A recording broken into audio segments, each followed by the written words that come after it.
Hey, I just saw this guy. This is forecasting our winter. And since he's crawling forward, we assume, for those who don't know, black in the front, orange in the middle, less black in the back. So it's going to start rough, be mild, and then end a little less rough. So about a normal New England winter. And the Fuzzy Bears are correct. Hi, folks. How are you today? I just saw him when I was getting ready to start recording and thought we'd do a little education to start the day. It's a beautiful fall day here in New England, New Hampshire specifically. The colors are changing some. You can see some behind me. And the weather started out at 40. It's now 70 degrees and t-shirt weather, which I'm going to go sweat to death because after I get this video done and get the rest of the work done on the John Deere, because I got to put a new cable on it, then it's off to the firewood because the firewood pile ain't ready for the winter. And that's my own fault because I got lazy in the hot temperatures and my crazy work schedule and didn't get it done like I did last year when I had 4-cord already cut, split, and stacked. But what is going on with the politics in this country right now? Specifically the USA, if those from out of country are watching. Our politicians, I feel, have gone off the rails. The tariffs are ruining the agricultural economy, and it is definitely ruining it.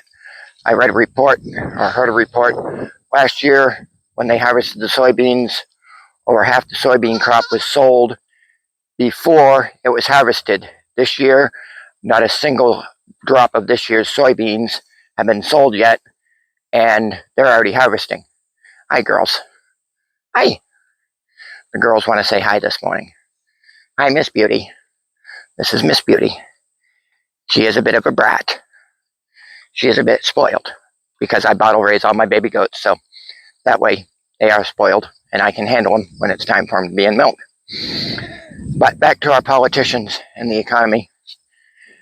At work, we are gearing up for our busy season, but we don't know what it's going to look like because we don't know what the tariffs are going to do for the holiday market. So we're staffing high and hoping we got enough staff and that it's not going to tank and totally screw over the predictions, because I think that's what they're trying to do some places. Hey, Gremlin. That's Gremlin. That's our half-Arab paint gelding. He's 26. Yes, Miss Mocha. You want to say hi to? There's Miss Mocha. She's a bit of a brat. It's the pony. She's actually a pony mule, but pony mules are brats too. Anyway, yeah. I have trouble with some of the farmers that are currently screaming that they are losing everything to do with agriculture, and to an extent it's their own fault. They've all voted for this politician, and the politicians that are currently putting the screws to the farmer. That's kind of shooting yourself in the foot, in my opinion. But at the same time, I think they were lied to and they bought the lie. And these people aren't stupid. They run multi-million-dollar operations, whether it's cattle, feedlots, corn, whatever they're producing, cotton, goats, sheep. I did get good prices on the lambs and goats when I took them to auction. Better than I have some years. But then again, that was timing sometimes is the important part on that. But, you know, it's a bad case of you got it, but now you got to keep the farm alive. And with farm prices where they are, I couldn't go buy one unless someone financed it for me, because I can't make the numbers work. And I ain't even looked at the price of land right now. In most areas is ridiculous. A friend of mine up the road that I deal with to buy my grain, he has less than an acre lot in town. They just jumped his appraisal to over $300,000. And he's like, I paid under $100 for this. So yeah, the land prices even in this neck of the woods are horrible. Can't find production land that's going to make money because you can't afford to buy it, finance it, mortgage it. and then get the animals, because that's a separate loan. And the banks right now ain't that nice, because they want 20% down, and who's got $500,000 sitting in the bank or $250,000? No, I ain't got that.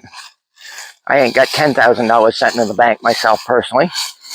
That's my personal. So yeah, the politicians, I think the shutdown in the government right now was absolutely the wrong thing. Trying to take money out of those who have worked all their lives, trying to make money out of our Social Security system that we're all paid into. Every one of us that have worked, paid our bills. Yeah, we paid into this system, and now they're trying to take it away. I'm quite a few years away from retirement, but they keep thinking, oh, well, you're going to work till you're 65. Now they're pushing for 70. You know, some of us fall apart earlier than that. Some of us don't. My father retired at 62 and a half because he had the ability to do that. But even then, with his investments and whatnot, my parents aren't as flush as they were a year ago, 2 years ago, because the money ain't there in the investments.